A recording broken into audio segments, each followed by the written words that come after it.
अवैया नवरात्रि तिहार और दशहरा के तिहार ला लेकर के दुर्ग शहर में आज शांति समिति के बैठक आयोजित करेगी। एवं मोहन नगर थाना प्रभारी विजय यादव व शांति समिति के पदाधिकारी मन ला बताएं कि उच्च न्यायालय के निर्देश ऐसे मिले हैं कि कोई भी आयोजन में ध्वनि विस्तारक यंत्र के यदि उपयोग करे जाते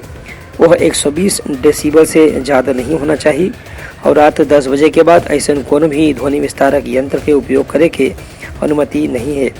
संगे संग दशहरा समिति या दुर्गोत्सव समिति द्वारा यदि ध्वनि विस्तारक यंत्र के उपयोग करे जाही तो एक बार अदालत से अनुमति लेना भी जरूरी है। पुलिस अधिकारी मन शांति समिति के सदस्य मन ला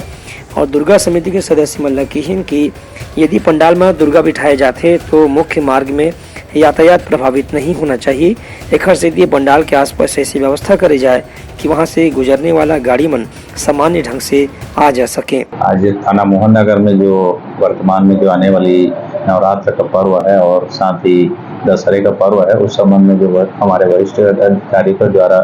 जो निर्देश प्राप्त हुई है उसी को शांति समिति की बैठक लेकर थाना क्षेत्र अंतर्गत जितनी भी समितियां हैं उनकी बैठक आहूत की गई थी। उस संबंध में जो नवरात्र का आयोजन है उसमें जो ध्वनि विस्तारक यंत्रों का जो उपयोग होता है उस संबंध में माननीय उच्च न्यायालय बिलासपुर का जो गाइडलाइन है उस संबंध में उनसे अवगत कराया गया। ध्वनि विस्तारक यंत्रों के उपयोग पर साथ ही जो कार्यक्रम आयोजित की जाती है धार्मिक कार्यक्रम उसमें भी ध्वनि विस्तारक यंत्रों का जो प्रयोग है उस संबंध में माननीय जो न्यायालय है जेम न्यायालय वगैरह वहाँ से अनुमति प्राप्त करने को हिदायत दिया गया है।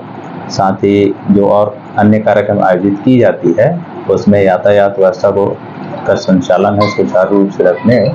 उन्हें अवगत कराया गया है। पुलिस अधिकारी और अदालत के निर्देश ला सुने के बाद दुर्गा उत्सव समिति के सदस्य पदाधिकारी मन घलो ये बात के भरोसा दिवाइन की उमन मन अपन पंडाल के आसपास में ध्वनि विस्तारक यंत्र के सीमित उपयोग करही संगे संग यातायात व्यवस्था ला भी सुचारू बनाए में सहयोग करही। ब्यूरो रिपोर्ट उतलंघा न्यूज।